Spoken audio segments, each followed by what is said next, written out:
Hello everyone and welcome back to another tutorial from Gameplay Classic.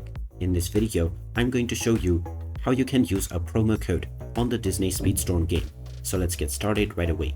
First of all, open up the Disney Speedstorm game on your device, and after you are taken into the main menu, if you wish to use a promo code, just click on the gear icon at the top right corner. This will now open up the options menu. From here, you will see the redeem a code option. So go ahead and click on it, and this will then open up the redeem code box. Just click on the box and then enter your redeem code, and now you can click on the search button to search for this code. Once the redeem code has been found, you will be able to redeem it right away, and the reward that is associated with the code will be provided to your account. You can use as many redeem code as you wish, provided that they are legit. So there you have it. That is how easy it is to use a redeem code on the Disney Speedstorm game. If you find this video helpful, don't forget to hit that like button and subscribe to our channel for more useful tips and tutorials. Thanks for watching, and I will see you again in the next video.